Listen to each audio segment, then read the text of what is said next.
ኮሜዲያን እሸቱን አይዞ ማለት ያቅተናል። እንባ እየተናነቀው በከባድ መመካከል በሚቆራረጥ ትንፋሽ በውስጡ ያለውን ሐዘን ፈገግታ ለመሸፈን እየሞከረም የዶንኪቲው መስራች ኮሜዲያን እሸቱም የበርካቶችን ልብ የነካ አንድ ቃልን ተናገረም። 31 ሰራተኞችን ላባረር ነው ስል ቢያንስ እንዴት አይዞ አትሉኝም? ይህ የኮሜዲያን እሸቱ ልብ የሚሰብር ንግግር ነው። በደስታውና በስኬቱ ጊዜ ሲከቡት የነበሩ የቅርብ ወዳጆችና ተከታዮቹ በዚህ ፈተና ሰዓት ድንገት መሬት ተከፍታ የዋጠቻቸው ይመስል ፊታቸውን ማዞራቸው እጅጉኑ የሚያስዛዝብ ድርጊት ነው። በዘገየም ሰዓት አንደርስታንድ ባረኩት መጠን ዶንኪቲው ወይም እሸቱ መለሰ ኮሜዲያን እሸቱ መለሰ ለኢትዮጵያ ባለውለታ ነው። በተለይ ደግሞ ለኦርቶዶክሳውያን ትልቅ ባለውለታ ትልቅ አሻራ የጣለ ወንድማችን ነው። ብዙ ስራዎችን ሰርተዋል። የማይደፈሩ የሚመስሉ ስራዎችን ሰርቶ አሳይቶናል። እውነት እናቶች ምታዩ አባቶች ለምንድነው እውነቱን የማትናገሩት? ለምንድነው ዝም የምትሉት? ያው ወንድሜ ሊቀ ዲያቆን ታፍኖ ሲበቃው ፈነዳ። ሲበቃው አትናገር ያልኩትን እውነት ወጥቶ ተናገረ። ስለዚህ በቃ አሁን ሰው አይሰናከልብን። በእኛ ሰው እየተሰናከለ ዝም የሚሉት በቃ እውነት ስለሆነ ነው እያለ ጠላትም ሆን ብሎ መርዝ እየረጨ ነገ ጠዋት ሰዎች በጎ ነገር እንዳያረጉ እምነት እንዲያጡ እየሰራ ነውና ዩቲዩብ ቻናላችን አሁን ላይ በኢኮኖሚ ደረጃ ሰርቫይቭ ማድረግ አቅቶታል። ይሄን ሰርቫይቭ ለማድረግ ብዙ ነገር አድርገናል። ለምሳሌ በጣም ብዙ ሰራተኞች ለመልቀቅ ተገደናል። ልንከፍላቸው ስላልቻልን ምርጥ ሰራተኞቻችንን እያዘንን ሄደውብናል። ከ60 ከ70 በላይ ሰራተኛ ደርሰን የነበርን ሰዎች አሁን ቤት ውስጥ ያሉን 46 ሰራተኞች ብቻ ናቸው።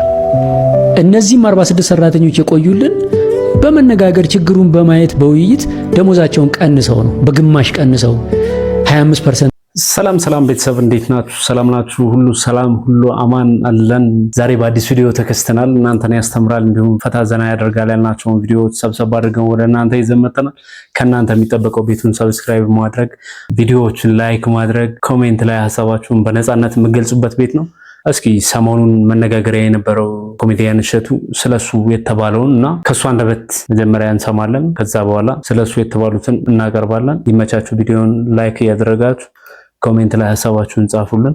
የእናንተ ቪዲዮውን ላይክ ማድረግ ለሰዎች ቪዲዮ ይዳረሳል እና ቤቱን ሰብስክራይብ እያደረጋችሁ ይመቻችሁ። ወደ ቪዲዮ እንሄዳለን። እንግዲህ ኮሜዲያን እሸቱን ሁላችንም የምናውቀው የህዝብ ልጅ ነው። ስለ ኮሜዲያን እሸቱ እኔ ተናግሬ የምገልጸው ነገር አይደለም፣ ዓለም ያውቀዋል። ዩቲዩብ ቻናላችን አሁን ላይ በኢኮኖሚ ደረጃ ሰርቫይቭ ማድረግ አቅቶታል። ይሄን ሰርቫይቭ ለማድረግ ብዙ ነገር አድርገናል። ለምሳሌ በጣም ብዙ ሰራተኞች ለመልቀቅ ተገደናል። ልንከፍላቸው ስላልቻልን ምርጥ ሰራተኞቻችንን እያዘንን ሄደውብናል። ከ60 ከ70 በላይ ሰራተኛ ደርሰን የነበርን ሰዎች አሁን ቤት ውስጥ ያሉን 46 ሰራተኞች ብቻ ናቸው። እነዚህም 46 ሰራተኞች የቆዩልን በመነጋገር ችግሩን በማየት በውይይት ደሞዛቸውን ቀንሰው ነው፣ በግማሽ ቀንሰው 25% ቀንሰው ግማሾቹን ወደ ኤፒሶድ ተከፋይ እያደረግን በቃ እንዲህ እያልን ልጆቻችንን ይዘን እስካሁን እየታገልን ቆይተናል። ሌላው ትልልቅ ህንጻዎች ነበሩ የተከራየናቸው፣ ለቀናል።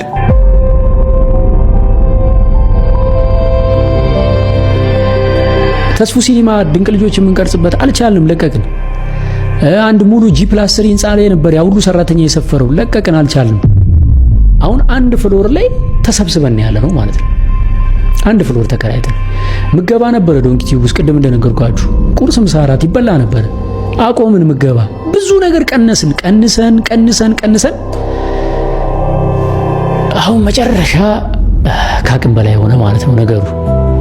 ሰዎች እሸቱ በጣም ሚሊዮነር ነው፣ ብዙ ብር አለው፣ ንብረት አለው ብለው እርግጠኛ ሆነው ያወራሉ። ኦፍ ኮርስ እኔም ሲያቀብጠኝ ሲሉ ሰምታ ዶሮ ሞተች ቀጢስ ገብታ ይባል። አንድ ቀን ሰይፉ ላይ ቢሊዮነር ሳልሆን አልሞትም ብዬ ቀላል መስሎኛል። ያው ቢሊዮነር ሞቲቬሽን እኮ ነው። ሞቲቬሽን ሰምቼ ተወስውሼ እንደዛ ብዬ ነበርና ሪያሊቲው ግን ኢትዮጵያ ውስጥ አሁን ላይ ቢዝነስ የምትሰሩ ሰዎች ታውቁታላችሁ።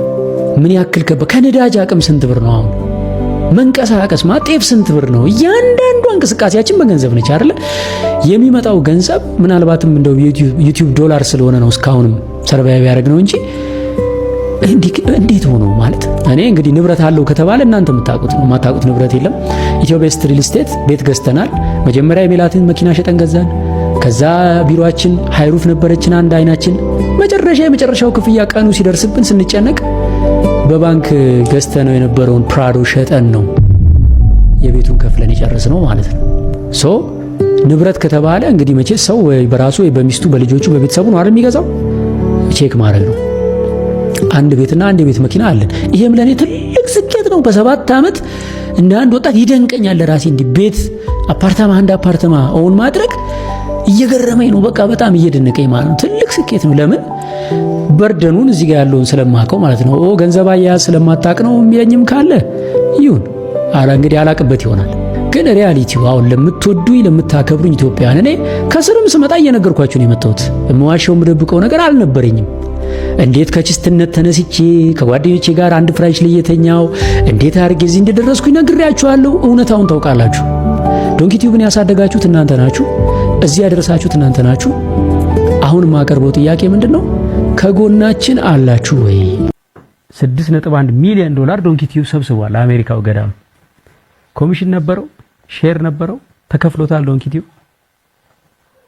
ብፁዕ አቡነ በርናባስ ሰቆጣ ከ10 ሚሊዮን ብር በላይ በአካውንት 31 በሬ አንድ መኪና ሙሉ እህልና ልብስ ሰቆጣ ድረስ መተን ስናደርስ ለዶንኪ ቲዩብ ከፍለዋል። ስንት ብር ከፍለው ይሆን? የኢትዮጵያ ቀይ መስቀል ማህበር ቦረና ላይ የ8 ሚሊዮን ብር እህል ስናከፋፍል ዶንኪ ቲዩብ ኮሚሽን ተከፍሎታል። የደብረ ሊባኖስ አባቶች ከ34 ሚሊዮን ብር በላይ እህል ተገዝቶ ለገዳሙ ሲገባ ለዶንኪ ቲዩብ ስንት ብር ከፍላችሁ ይሆን? ስንት ብር ኮሚሽን ከፍላችኋል? ለዶንኪ ቲዩብ የከፈላችሁት ነገር አለ? አካውንታችን ውስጥ ያስገባችሁት ገንዘብ አለ? እውነት ነው። ብፁዕ አቡነ ቀውስጦስ በተገኙበት ትልቅ የምስጋና የምሳ ግብዣ ተደርጎ ለኔና ለባለቤቴ ካባ ልብሳችሁናል፣ ገድለ ተክለ ሃይማኖት ሸልማችሁናል፣ ለሰራተኞችም ገድለ ተክለ ሃይማኖትና ነጠላ ሸልማችኋል። ከዛ ውጪ ግን እውነታው ምንድነው? እስቲ የኢትዮጵያ ሕዝብ ይወቀው። የጥቁሯ ማርያም ካህናት መተው እዚህ ድረስ እውነቱን ተናግረው ሄደዋል። በጥቁሯ ማርያም ቤተክርስቲያን ስራ ዙሪያ ዶንኪ ቲዩብ ድንቡሎ ሳንቲም አልተከፈለውም ብለው ተናግረው ሄደዋል። በዚህ አጋጣሚ የምወደውን ማከብረውን ብንያምንም እጠብቃለሁ። ከመቄዶንያ ከ150 እስከ 200 ሚሊዮን ብር በ3 ቀን ሰብስበናል። ታዲያ ዶንኪ ቲዩብ ኮሚሽን ተከፍሎታል? ፐርሰንት ተይዞለታል? በክፍያ ደረጃ ለዶንኪ ቲዩብ የተከፈለ አንድ ብር አለ? እጠብቃለሁ። ወንድሜ ብንያም ዶክተር ብንያም በለጠንም እጠብቃለሁ። ይሄ እንዲወራ አሁን ላይ የምፈቅደው ለምንድን ነው ካላችሁ ዶንኪ ቲዩብ ቀጣይ ለሚሰራው ስራ ሰዎች እምነት እንዳያጡ የሚሰጡት ገንዘብ ምን ላይ እንደሚያድር እንዲያውቁ ስንት ብር ሰጣችኋል? ተተኪ ወጣቶች ደግሞ ከስር የሚመጡ ወጣቶች ደግሞ ሚዲያ ላይ ማገልገል ሲባል እንዴት ነው የሚገለገለው የሚለውን እንዲረዱ ነው። መግለጫ እንጠብቃለን። ከመቄዶንያ መግለጫ እንጠብቃለን። ከብፁዕ አቡነ ቴዎፍሎስ መግለጫ እንጠብቃለን። ከብፁዕ አቡነ በርናባስ፣ ከብፁዕ አቡነ ዲሜጥሮስ፣ ከለንደን ጸራ ጽዮን ቤተክርስቲያን በትክክለኛውና በተገቢው ቋንቋ ከጥቁር ውሃ ማርያም፣ ከደብረ ሊባኖስ በቪዲዮ የተደገፈ መግለጫ፣ በደብዳቤ የተደገፈ ማረጋገጫ እንጠብቃለን። ለዶንኪ ቲዩብ ስንት ብር ተከፍሏል? ኮሚሽን ስንት ተሰጥቷል? በፐርሰንት ስንት ብር ሰጣችኋል? ዝም ስትሉ ዶንኪ ቲዩብ ገንዘብ ተቀብሏል ማለት ነው። ማረጋገጫ ነው። አሁን እንደዚህ የተናገርኩት እኔ እስከዛሬ ድረስ እንዲህ አይነት ጉዳይ ማርጌ አላየውም። ለምንድን ነው የተናገርኩት? ዛሬ ጠዋት ያጎቴ ልጅ መጣና ስለዚህ ነገር ስናወራ እኛ እንዴት እንደምንሰራ ነፃ አገልግሎት እንደምንሰጥ ገንዘብ ተቀብለን እንደማናቅ ሳስረዳው እኔ ራሱ እኮ በኮሚሽን የምትሰራ ነው ይመስለኝ አለ።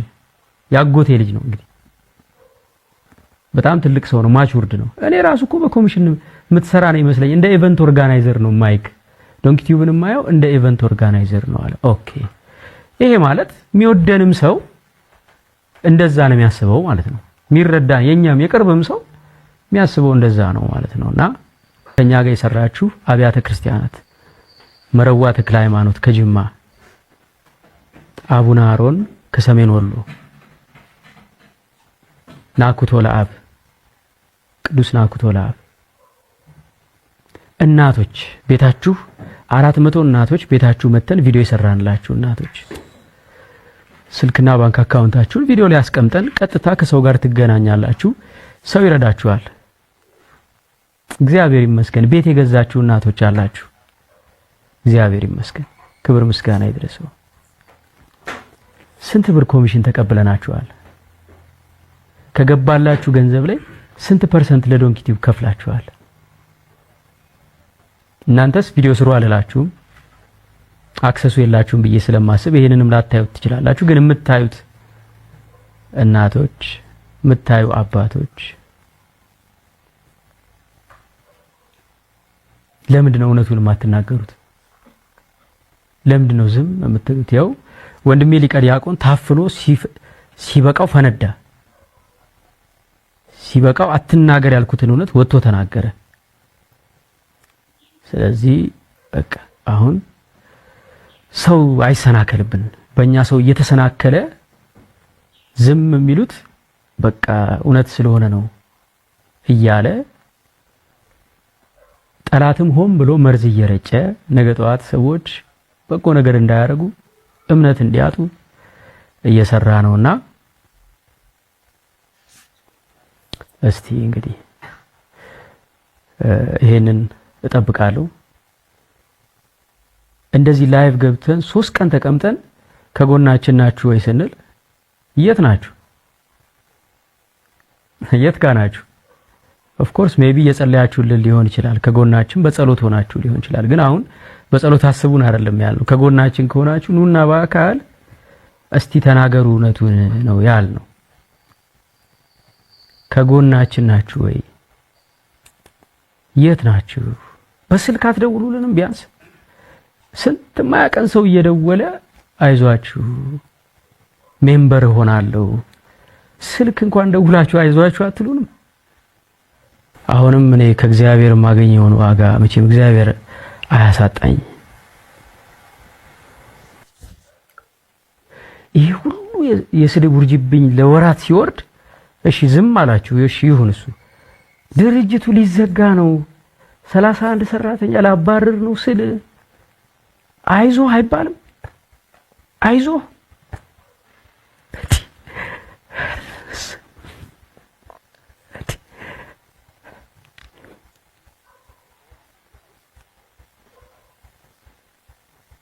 ችግር የለውም 31 ሰራተኛ ቢባረር ማለት ነው።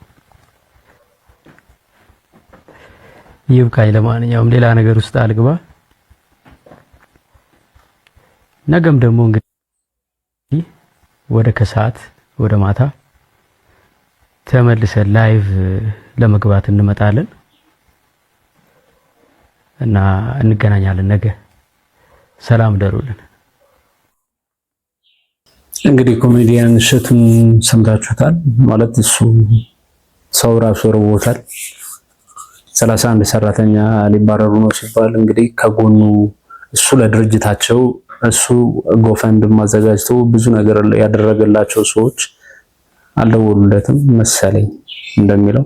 እስኪ ስለሱ የተባለውን ደግሞ ሰምተን እንመለስና ከዛ ደግሞ ሀሳብ አስተያየታችንን እንገልጻለን። እስኪ እናንተ የምትሉትን ኮሜንት ላይ ጻፉልን። ቤቱን ደግሞ ላይክ ያደረጋችሁ ሰብስክራይብም አድርጉ። ስለ ኮሜዲያን እሸቱ የተባለውን እስኪ እንስማ። እንዴት ኮሜዲያን እሸቱን አይዞ ማለት ያቅተናል?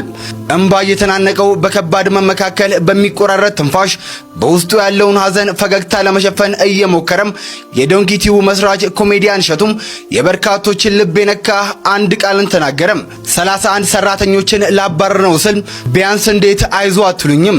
ይህ የኮሜዲያን እሸቱ ልብ የሚሰብር ንግግር ነው። በደስታውና በስኬቱ ጊዜ ሲከቡት የነበሩ የቅርብ ወዳጆችና ተከታዮቹ በዚህ ፈተና ሰዓት ድንገት መሬት ተከፍታ የዋጠቻቸው ይመስል ፊታቸውን ማዞሯቸው እጅጉኑ የሚያስተዛዝብ ድርጊት ነው። ያ ሁሉ ውትበታ፣ ያ ሁሉ ስልክ መደወልና ያ ሁሉ ደብዳቤ መጻፍ አሁን ላይ የተገባ ሲል በቁጭትና በመሬት የሚጠይቀው እሸቱም ለወራት የዘለቀውን የስድብና የትችት ናዳ በትዕግስትና በዝምታም ማለፉን አስታውሶ ዛሬ የተቋሙ ህልውና ግን አደጋ ላይ ወድቆ የ31 ሰራተኛ የዕለት እንጀራ ሲቀማ እንኳን በአካል መጥቶ አይዞ የሚል አንድ ሰው አለመኖሩም የእሸቱን ልብ ክፉኛ ሰብሮታል። እሸቱ የልቡን ስብራትና ብሶት መቋቋም አቅቶት ማልቀስና መሳቅ በተቀላቀለበት መራር ገጽታ እንዲህ አለ። አይዞ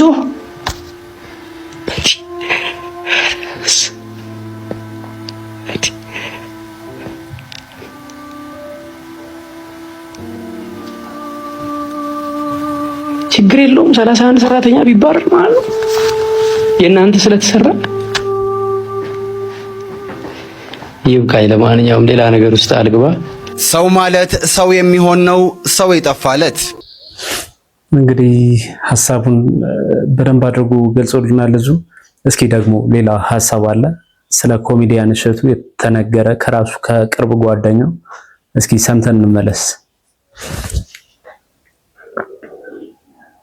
እናንተ ማየታችሁታል ብዬ አስባለሁ። የመጨረሻ ውስጥ ተሰብሯል። እኔ በራሴ ጉዳይ ራሱ እንደዚህ አዝኛ አላውቅምና ሌሊቱን ሁሉ የሆነ ሲመጣብኝ ነው ያደረው ማለት ነውና መቼም ስለ ኮሜዲያን እሸቱ ከካሜራ ጀርባ ስላለው አንነት እዚህ ጋር አንድ ነገር ሁለት ነገር አውርቼ ማበላሸት አልፈልግም። ይሄን የምገልጽላችሁ በህይወቴ ስለ ኮሜዲያን እሸቱ መጽሐፍ ሳልጽፍ እንዳልሞት ነው የምለው እግዚአብሔርን።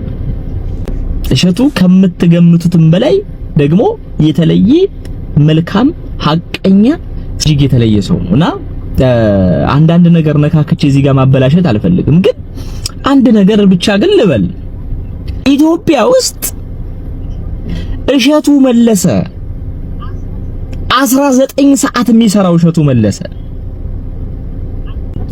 አንዳንድ ጊዜ ደግሞ ለ15 ቀን ለ20 ቀን ላይቭ ላይ እንደምታዩት 24 ሰዓት የሚሰራው እሸቱ መለሰ ተንገዳገድኩ ካለ ማን ሊቆም ነው? እኔ ጥያቄ። በዚህ ቪዲዮ ውስጥ ያየሁት አጠቃላይ የኢትዮጵያን ወጣቶች ነው ያየሁት። ከጓደኞቹ ጋር እንኳን ሻይ ለመጠጣት ጊዜ የሌለው እሸቱ መለሰ ሁሉ ጊዜ ሰዎችን በማገልገልና በምስኪኖች ቤት የሚገኘው እሸቱ መለሰ 19 ሰዓት የሚሰራው እሸቱ መለሰ ተንገዳገድኩ ካለ ማን ሊቆም ነው ሰርቶ ነው? እኔ ጥያቄ። እኔ ዶንኪ ቲዩብ ሰርቻለሁ። ከሌሊቱ 11 ሰዓት ለቀረጻ ወጥተን በማግስቱ ማታ ቀረጻ ጨርሰን ገብተን እንደገና ከሌሊቱ 11 ሰዓት ድጋሜ ለቀረጻ የምንነሳበት ጊዜ አለ። ዶንኪ ቲዩብ እያደሩ ነው የሚሰሩት። እንደ ቻይና ሰርቶ ግን እንደ ቻይና ያላደገ። ሁለተኛ እዚህ ጋር እኔ ልብ እንድትሉልኝ የምፈልገው ነገር እሸቱ አይደለም የተንገዳገደው፣ ዶንኪ ቲዩብ ነው የተንገዳገደው። እሸቱ እንደ ግለሰብ ልኑር ቢል እንደ ግለሰብ መኖር ይችላል፣ ተንቀባሮ መኖር ይችላል። እስከዛሬ በገነባው ስም ለግሉ እኮ ወጪውን ዝቅ አድርጎ ገቢውን ከፍ እያደረገ ሚሊዮን እያገኘ ለራሱ ብቻ መኖር ይችላል እሸቱ መለሰ። እሸቱ ግን ህልሙ ሁሉ ጊዜ ሌሎችን ማገልገል፣ ሌሎችን መርዳት፣ ለሌሎች መድረስ ስለሆነ ሁሉ ጊዜ አላማው ህልሙ ትልቅ ነው። ዶንኪ ቲዩብን የኛ ለማድረግ ነው የምናግዘው። እስከዛሬ የሱ ሆኖ የኛ ነበረ። አሁን ደግሞ የኔነት የበለጠ የኔነት ስሜት እንዲሰማን እድል ነው ያመቻቸልንና የህዳሴው ግድብ ሲገነባ ግድቡ የኔ ነው ነበር መፈክሩና ዶንኪ ቲዩብ የኔ ነው የምንልበት ጊዜ አሁን ነው ብዬ ነው ማምነው እኔ ማለት ነው። አንድ አባባል አለ፣ ወገንህን የሚጠቅም ትልቅ ህልም ይዘህ ስትነሳ ህልምህን ከሚደግፉ ሰዎች በላይ ህልምህን የሚያደናቅፉ ሰዎች የበለጠ ራዕይ ይታያቸዋል ይባላል። ስለዚህ ህልሙን ተረድተው የዚህ ልጅ አያያዝ አይተው ቀና በዚህ ከቀጠለ በጣም ብዙ ታምር ይሰራል ብለው የፈሩ ሰዎች ካሁኑ የሚቻለው ነገር እየተደረገ ወድቆ እንዲቀር ነው እየታሰበ ያለው። ስለዚህ እኛ ደግሞ የሚቻለውን ነገር ሁሉ እያደረግን አብረነው ነው መቆም ያለነው። እሸቱ ላይ ጠላት ነው የተነሱ ሰዎች ራዕዩን በሚያዩት ልክ የእሸቱ ወንድሞች ነን እህቶች ነን ብለን የምናስብ ሰዎች ራዕዩን የበለጠ ማየት መቻል አለብን። ይሄ ከሆነ ሊንገጫገጭ አይችልም። ስለዚህ በዚህ መሰረት የዶንኪቲው ሜምበር እየሆናችሁ $5 ጀምሮ የዶንኪቲው ሜምበር እየሆናችሁ እንግዲህ አባል እንድትሆኑ ጥሪ ያቀርባለሁኝ። ወዳችኋለሁ። ሰላም ሁኑልኝ። እንግዲህ ሁላችንም እንደሰማነው ነው። እስኪ ደግሞ ሌላ ሐሳብ አለ። እሱን ሐሳብ ደግሞ ሰምተን እንመለስ። ያው ከእሸቱ አልወጣንም፣ ምክንያቱም መደገፍ አለበት። በአቅማችን በምናደርጋቸው ነገሮች እኛ ቢያንስ ተደራሽ ልንሆን ይገባል ብዬ አስባለሁ። ማለት ለሁሉም ሰው ቢዳረስና ሁሉም ሰው ቪዲዮ ቢሰራበት ስለሱ የተሻለ ነው። ምክንያቱም ብዙ ነገር ያደረገ ሰው ከፋኝ ካለ አይዞን ማለት ይገባናል ብዬ አስባለሁና እስኪ መማር ያለችው ነገር አለ፣ ሰምተን እንመለስ። ሰላም ጤና ይስጥልን። መማር ነኝ። እንዴት ናችሁ?